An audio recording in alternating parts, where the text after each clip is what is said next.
Halo, kembali lagi dengan kami Java Football. Kali ini kami John dan Cok akan ngosan ya. Ngosan kali ini kami akan membahas cyber untuk PSIS Semarang. Nah, bagaimana ceritanya kok cyber untuk PSIS Semarang ini? Oke, kita saksikan saja bersama.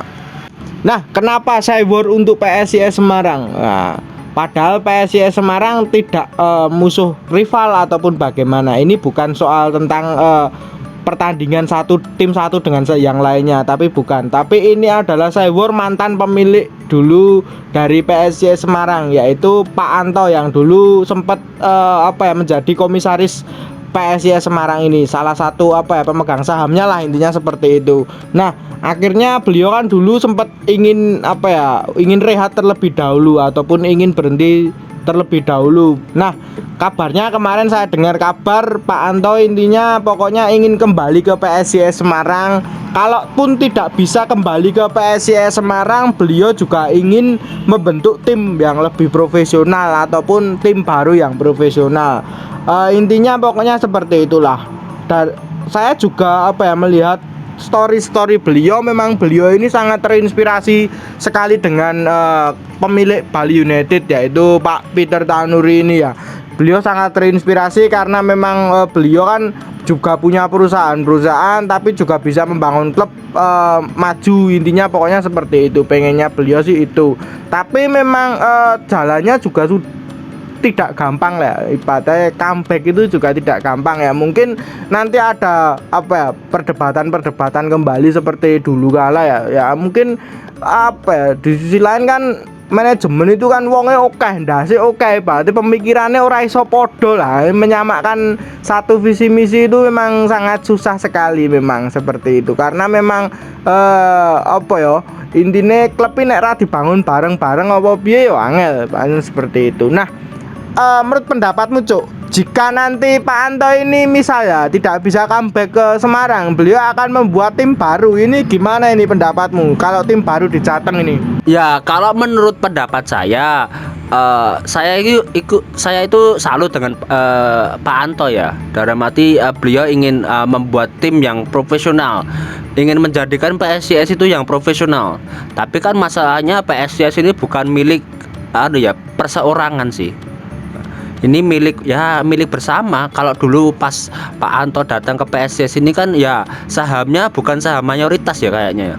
Jadi memang di situ ada banyak pengurus dan pemegang saham. Jadi yang seperti yang kita bilang tadi, memang menyamakan visi banyak kepala itu susah memang ya.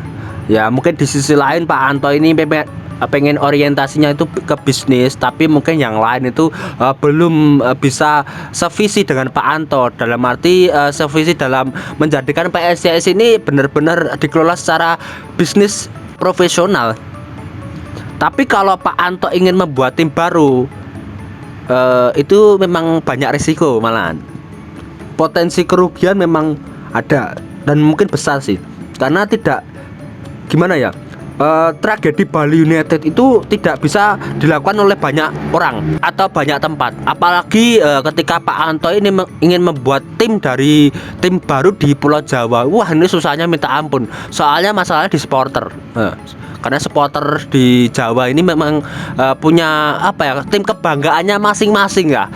Punya sejarahnya masing-masing. Jadi memang kalau membuat tim baru pasti banyak yang nyinyir atau mungkin dijauhi. Ya betul, saya juga akan mengomentari tentang tim baru yang akan dibuat. Memang kalau Jateng pride-nya itu terlalu tinggi ya, kebanggaan terhadap klub lokal ya.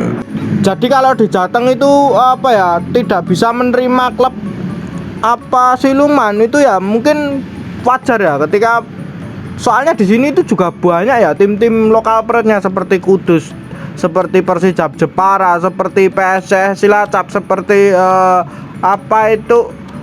Persebi dan lain-lain ya kalau di Liga 3 itu. Nah, saya harap sih mungkin jika pun tidak bisa kembali ke Semarang, saya harap tidak membuat tim cloningan ya. Ya mungkin bisa mengambil alih tim lain ya, seperti yang dekat-dekat Semarang aja lah saya rasa.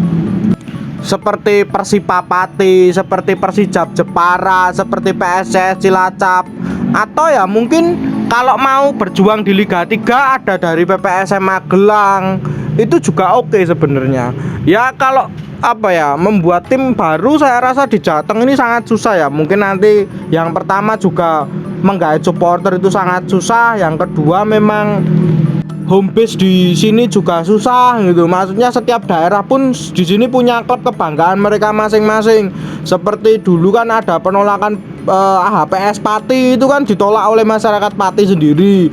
Karena memang mereka itu apa ya, lokal pride-nya tinggi gitu. Maksudnya pride-nya tinggi. Wah, aku nek Persipa wegah gitu. Nah, itu loh. Intinya kalau di Jateng itu seperti itu. Jadi mungkin saya rasa percuma ya ketika mengambil apa klub lain terus dibawa ke Jateng ataupun membuat klub baru itu. Saya rasa akan percuma dan buang-buang uang dan seperti itu ya. Mungkin bisa mengambil alih klub-klub Jateng lainnya ya, seperti apa ya. Kalau menurut pandangan saya pribadi ya, ini pendapat saya pribadi, mungkin yang punya potensi saat ini di Jateng kalau pengen rekoso sitik yo apa itu dari Jateng ya ada Cilacap, ada Persijap itu. Tapi kalau pengen rekosone rada akeh, rekosone rada banget, tapi tim ini punya fasilitas yang mumpuni, bahkan bisa dibilang tim ini fasilitasnya standar Liga 1. Itu ada dari PPSM Magelang, dia juga punya sejarah panjang, bahkan klub ini juga salah satu pendiri PSSI gitu ya. Itu ada banyak klub Jateng.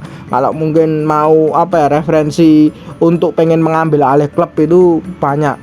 Mungkin Magelang saat ini tuh butuh banget ya sponsorship ataupun investor itu butuh banget. Nah, jadi mereka itu apa pengennya apa yo klubnya berjaya meneh. Bahkan saat ini kan terpuruk gitu, seperti itu. Mungkin ada banyak klub Jateng ya mungkin.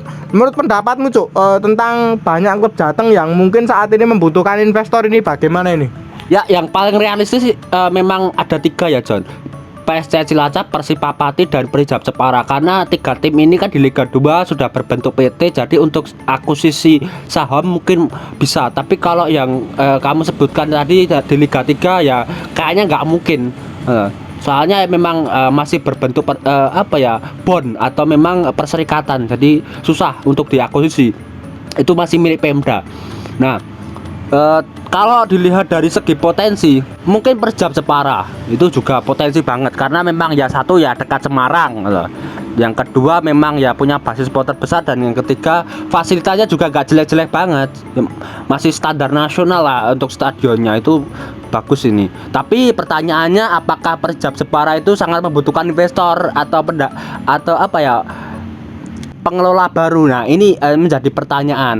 Nah, ini memang ya nanti Pak Anto bagaimana sih? Mungkin terserah Pak Anto mau mengakuisisi yang mana. Kita itu di sini cuma mengusulkan saja. Kalau mau buat tim siluman itu rugi, bro. Tenar apa sih? Bali United itu tidak bisa dilakukan di Jawa Tengah. Susah kejadian Bali United. Ya, betul sekali. Itu tadi misal kalau PSIS tidak bisa di comeback lah ibaratnya seperti itu. Tapi kalau bisa kembali ke PSIS Semarang, bisa menyatukan visi misi lagi ya oke, monggo silahkan gitu ya. Tapi kan saya sangat setuju ya ketika klub Jateng itu bersinergi, ibaratnya punya visi misi yang tinggi. Itu klub Jateng seperti itu tuh saya sangat senang sekali mendengarnya. Tapi kalau saya juga pribadi mendengar kabar membuat klub baru ataupun klub siluman di Jateng, wah saya rasa orang yang paling pertama saya juga akan menolaknya, dan seperti itu ya. Karena memang Jateng ini banyak klub-klub yang berpotensi sebenarnya. Tapi kalau mengambil alih klub oke, tapi kalau membuat klub siluman, wah saya juga akan menolaknya pasti langsung itu. Nah, saya harap sih seperti itu. Nah, mungkin itu saja perbincangan kita tentang PSIS Semarang ini. Jangan lupa like, comment, dan subscribe.